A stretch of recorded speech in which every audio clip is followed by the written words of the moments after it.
Vous avez aussi éclairé des humoristes, j'en cite quelques-uns, Guy Bedos, Muriel Robin, Raymond DeVos, Michel Leb.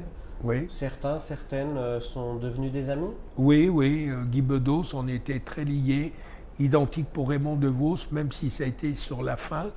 Mais j'adorais Raymond DeVos. Pour moi, c'est le top. D'ailleurs, dans tous ses sketchs, si vous les écoutez, il ne cite jamais un nom.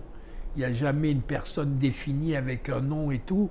Le seul nom qu'il citait, il disait, en jouant au bilboquet, je suis le Johnny Hallyday de la langue française. Et d'ailleurs, ils ont une anecdote tous les deux, car notre premier rendez-vous chez LIP, avec Raymond DeVos, on a un déjeuner ensemble, comme je le fais avec tous les artistes, et il m'explique l'anecdote où il passait à l'Alhambra et il avait en première partie un jeune qui commençait, qui avait 16 ans, qui s'appelait Johnny Hallyday. Mais ce jeune qui commençait, les gens étaient fous, ils cassaient les fauteuils et beaucoup d'artistes, dont Salvatore, enfin bon, bref, beaucoup d'artistes lui disaient à Raymond DeVos, même la patronne, c'était une femme qui tenait ça, lui disait il faut arrêter cette première partie, elle ne va pas du tout avec ton spectacle et tout. Et lui leur a rétorqué si vous enlevez la première partie, j'arrête mon spectacle.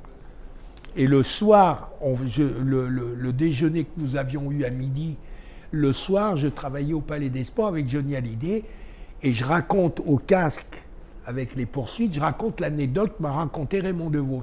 3 chansons après, Johnny Hallyday dit je vais rendre un hommage à monsieur Raymond DeVos. On ne s'était pas parlé de ça. Et il raconte l'anecdote, mais point par point, ce que m'avait raconté Raymond DeVos. Et donc ils avaient une amitié très, ils étaient très liés, Raymond DeVos et Johnny Hallyday. Vraiment. Comme quoi, hein, des fois. C'est vrai. C'est très difficile d'éclairer un humoriste. Oui, très Expliquez-vous. difficile. C'est très difficile parce que un humoriste n'a pas besoin de. Il n'y a pas de lumière qui font rire, quoi. Il n'a pas besoin de. Il se suffit à lui-même, quoi. Alors, il m'avait appelé Raymond DeVos, c'est-à-dire, il voulait un peu plus d'emphase, il voulait un peu plus quand je dis d'emphase, vous voyez, un peu parce que c'était boîte noire, donc c'était assez étriqué. Moi, je lui ai donné de la profondeur. J'ai commencé à éclairer un peu les rideaux, un peu comme Braque, quoi. On éclaire autour. Et lui, à lui tout seul, c'était un immense humoriste, Raymond DeVos. Vous avez souligné son univers. Ah oui. C'était en plus le plaisir d'aller travailler chez lui à Saint-Rémy-de-Chevreuse. D'ailleurs, si certaines personnes veulent y retrouver l'univers de Raymond DeVos, avec Micheline Pelletier, la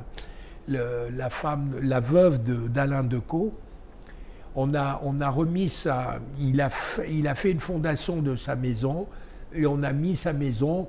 Moi, dans l'état où je l'ai trouvé, parce qu'il avait un grenier avec plein de jouets. Là, ça me fait chaque fois que je vois l'arbre de Noël, je pense à Raymond DeVos. Il avait des jouets de partout où on allait travailler, c'était un bonheur. Et s'ils veulent aller le visiter, ils retrouveront cet univers complètement déjanté de ce très grand humoriste.